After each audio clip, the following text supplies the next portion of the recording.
the 4th of July is a 500 drone show here on the riverfront. On the Tennessee River, yep, it's going to be very cool. And they're going to do some 1,000-foot waterfall. 1,000-foot pyrotechnic waterfall off the Market Street Bridge. Yes. So that'll be kind of cool. Yeah, can't wait to see that. They don't have it set up, so I don't know exactly what it's supposed to look like. 1,000 feet. 1,000 feet. They got a lot of stuff going on down here. Yeah, they got music. They had music all afternoon. Different bands playing every hour. I heard there's going to be a Johnny Cash tribute, like right before the fireworks. Really? Yeah. So it's going to be pretty cool. A lot of boats here. A lot of people brought their boats in and docked over here. Yeah, and there's vendors set up. There's food vendors across the street.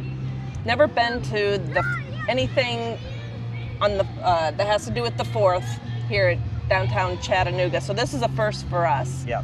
Yeah, they're not doing fireworks. They kind of split it up with the whole July weekend. So on July 2nd, they had Pops. Is it called Pops on the River?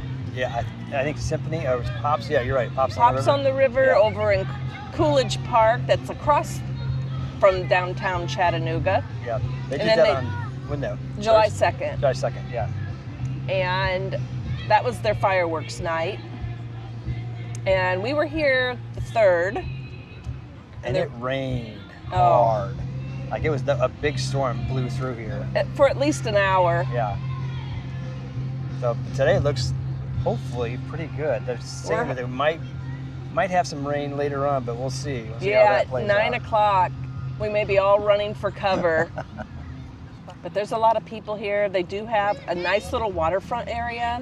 We're on the lawn section, but closer to the bands, it's they have actually cement benches stretched the whole built waterfront. into the hillside, so basically you can sit stadium kind of seating. It's kind of cool.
much.